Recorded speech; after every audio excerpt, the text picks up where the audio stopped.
First lesson, solid state exercise numerical. Question number 10.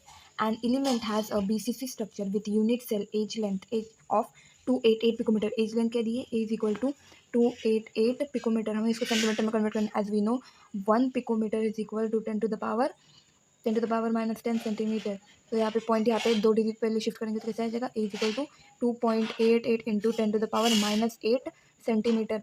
Okay. How many unit cells are and number of atoms are present in 200 gram of element. तो यहाँ पे ग्राम मतलब हमें मास की value दी तो हम उसको एक्स कंसिडर करेंगे जो कि होगी x is equal to 200 gram. Okay.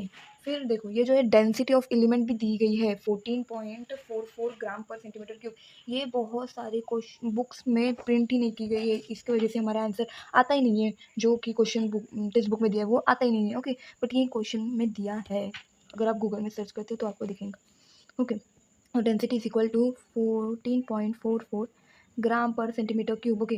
तो नाउ हमको फाइंड क्या करना है, हम अभी यहाँ पे ओके टू फाइंड फर्स्ट तो हमें फाइंड करना है नंबर ऑफ यूनिट सेल और सेकंड फाइंड करना है नंबर ऑफ एटम्स.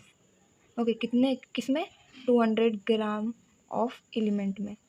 ये दोनों फाइंड करने हैं. ओके. तो सबसे पहले जो हम ये फाइंड करेंगे तो यूनिट सेल फाइंड करने के लिए हमारे पास ये एक फॉर्मूला है. दैट वाज ऐसा होता है x upon rho a cube, but उससे आंसर नहीं आता है. तो x into n a cube, इससे हमारे जो नंबर ऑफ यूनिट सेल होता है उसका आंसर आता है. तो हम ये फॉर्मूला यूज़ करेंगे क्वेश्चन नंबर 1 के लिए. तो number of unit cell is equal to जो तो x n rho a cube. तो हम यहाँ से लिखते हैं, ये एरो के नीचे एरो रहना चाहिए, बट क्वेश्चन यहाँ पे हमारा होगा नहीं सीधी, आप मत करना ऐसे. तो x की वैल्यू है 200 इंटू एन की वैल्यू है 2, क्योंकि ये बीसीसी स्ट्रक्चर में एन की वैल्यू 2 होती है. ओके. रो की वैल्यू है 14.44 इंटू ए क्यूब की वैल्यू क्या दी है हमें 2.8 into 10 to the power minus 8 का होल क्यूब. ओके. तो इसको सॉल्व कैसे करें? इनका तो इंटू हो जाएगा, ये 400 हो जाएंगे. इसको कैसे सॉल्व करें? ये एक फॉर्म में जिसको बोलते हैं x to the power 3. Okay. X to the power 3 की फॉर्म में जब भी लॉग असल इसके सामने हम लगाते तो जो पावर में होता है वो डिजिट लॉग के सामने होता है. जैसे कि एक्स लॉग नहीं 3 लॉग एक्स. ओके. तो 3 लॉग एक्स आ गया. तो ऐसे फॉर्म में इसको लिखेंगे और हम इसका आंसर निकालेंगे. जैसे कि 400 अपॉन 144.44 इंटू 3 लॉग ये क्या जाएगा 2.88 into minus 8 into 3 that is 24 -24. Okay. इसको इस पहले इसका लॉग निकालना है. तो लॉग का formula as we know n-1 होता है जी, यानी कि पॉइंट के पहले जितना भी नंबर होता है उससे एक को माइनस करना है. तो पॉइंट के पहले एक ही नंबर है दैट इज 2, तो 1 - 1 इज इक्वल टू 0. तो सी पी आ जाएगा 0. तो लॉग के लिए हमें देखो लॉग निकालने के लिए सी पी निकल के 0 पॉइंट. और लॉग कैसे निकालते हैं? देखो ये है लॉग बुक जिसमें हम लॉग कैसे निकालते हैं. 28 को 8 वाले रो में देखेंगे. ये लॉग का टेबल है. ये 28 को हम जो 8 वाली रो में देखेंगे तो देखो ये 8 वाली रो में क्या है 4594. ओके. तो हमारा जो लॉग आ जाता है वो आ जाता है 4594. ओके. और जो लॉग आने के बाद इसको 3 से इंटू करना है. तो 3 से इंटू करेंगे तो इसका आंसर आ जाएगा 1.3782. और इसका एंटी लॉग जब भी लॉग निकालते हैं उसका एंटी लॉग निकालते हैं. तो एंटी लॉग निकालना कैसे? पॉइंट के बाद जो भी डिजिट होती है 37 को हम 8 में देखेंगे, मिन डिफरेंस 2 में. तो देखो एंटी लॉग का टेबल है जिसमें पॉइंट के बाद वाली डिजिट दिखी जाती है 37. तो यहाँ पर 37 जिसको हम देखेंगे 8 में और मिन डिफरेंस का 2 में देख के हम ऐड करेंगे. तो हमारा एंटी लॉग आ जाता है 2389. और एक डिजिट के बाद पॉइंट देना पड़ता है जब भी लॉग निकालते हैं. ओके. और इंटू 10 टू द पावर में जो नंबर आता है पॉइंट के पहले वाला नंबर आता है. ओके. पॉइंट के पहले 1 नंबर है तो 1 आएगा. तो इसका से भी लिख सकते हैं 23.89. ओके. तो ये हमारा इसका आंसर आ गया.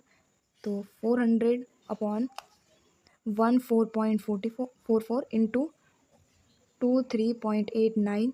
और यहाँ पे जो 10 टू द पावर माइनस 24 है ये न्यूमिनेटर में जाएगा तो 10 टू द पावर 24. ओके. अब इन दोनों का हम करेंगे, इन दोनों के लॉग निकालेंगे. देखो इन दोनों का लॉग निकाल के उनकी एडिशन करेंगे, क्योंकि इन दोनों का रिलेशन क्या है मल्टीप्लिकेशन. अगर हम इन दोनों का करते हो लॉग निकालते तो हमें माइनस करना पड़ता है क्योंकि डिवीजन का रिलेशन है. तो इन दोनों का हम लॉग निकालेंगे. इसका सीपी क्या आ जाएगा? पॉइंट के पहले 2 डिजिट है तो 2 - 1 1 आ जाएगा. N minus. ओके. यहाँ पे भी 1 आ जाएगा. तो इन 14 को 4 के रो में और नहीं 4 के कॉलम में देखेंगे और 23 को 8 के कॉलम में, मीन डिफरेंस 9 में. तो इनके लॉग आ जाएंगे हमारे 1596378 3. और इनको हम करेंगे ऐड. तो ऐड करने के बाद आ जाता है 2.5379। और जब भी हम बताया था लॉग निकालने के बाद एंटी लॉग निकालना पड़ता है। तो एंटी लॉग कैसे, पॉइंट के बाद का, जैसे कि 53 को हम 7 में मीन डिफरेंस साइन में देखेंगे, तो हमारा एंटी लॉग आ जाता है एंटी लॉग आ जाता है 3449। ओके, तो और पॉइंट एक डिजिट के बाद देना, इंटू 10 टू द पावर में क्या आएगा, जो भी पॉइंट के पहले टू है तो पॉइंट यहाँ पे 2 आ जाएगा। तो एंटी लॉग हमारा ऐसे भी लिख सकते हैं हम 244.9, क्योंकि 2 पॉइंट को शिफ्ट कर दिया। तो हमारा आंसर आ चुका है 400 इंटू 10 टू द पावर 24। और या इन दोनों का कैलकुलेशन आ गया है 344। भी इन दोनों को हम लॉग निकाल के ऐसे निकालेंगे। तो देखो लॉग, इसका लॉग और दोनों का हम माइनस करेंगे, क्योंकि इन दोनों का रिलेशन क्या है, मल्टीप्लिकेशन का है क्या, नहीं डिवीजन का है, इसीलिए माइनस करना पड़ता है। तो इसका सीपी क्या आ जाएगा, पॉइंट यहाँ पे होता है। ओके, जब भी पॉइंट होता है मतलब पॉइंट लास्ट में होता है, समझना। तो 3 डिजिट में से पॉइंट के पहले कितने डिजिट है, 3, तो 3 में से 1 माइनस किया, देखो n-1 है, 3 - 1 2 आ जाएंगे इसका सीपी, इसका भी वैसे ही 2 आ जाएगा। तो फिर 40 का हम 0 में देखेंगे लॉग के टेबल में, और 34 का 4 में।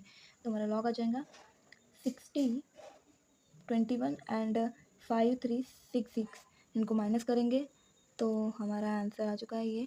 इसका एंटी लॉग निकालना, एंटी लॉग कैसे, 06 को एंटी लॉग के टेबल में 06 को 5 में, मीन डिफरेंस 5 में, तो एंटी लॉग आ जाता है उसका 116। ओके, इन और एक डिजिट के बाद पॉइंट, ओके एक डिजिट के बाद point, into 10 to the power में तो कुछ नहीं आएगा क्योंकि 0 है, तो 10 टू द पावर 0 नहीं है तो 1 ही आता है उसका। तो ओके, हमारा आंसर आ गया है 1.16 इंटू ये 10 टू द पावर 24। ये हमारा जो फर्स्ट क्वेश्चन का नंबर ऑफ यूनिट्स है उसका आंसर आ चुका है इजीली। तो अब मुझे बताओ जो सेकंड क्वेश्चन है उसका हम यहीं पे आंसर निकाल देते हैं, कुछ नहीं है। सेकंड क्वेश्चन में क्या बताया, नंबर ऑफ एटम्स। तो एज वी नो जो एक बीसीसी होता है, एक बीसीसी का एटम होता है। ओके, एक बीसीसी का एटम है, सेट कर देते। तो एक बीसीसी एटम में 2 एटम्स होते हैं, एक बीसीसी के एटम में 2 एटम होते हैं। तो 1.16 into 10 to the power 24 BCC के एटम में कितने एटम्स होंगे। ओके, तो ये कंटेन करेंगे कुछ नहीं, 2 into 1.16 into 10 to the power 24, ये हो जाएंगे 2.32 into 10 to the power 24 atoms. Simply answer आ चुका है। ओके, आपको कोई भी डिफिकल्टीज हो तो आप कमेंट्स में पूछ सकते हैं।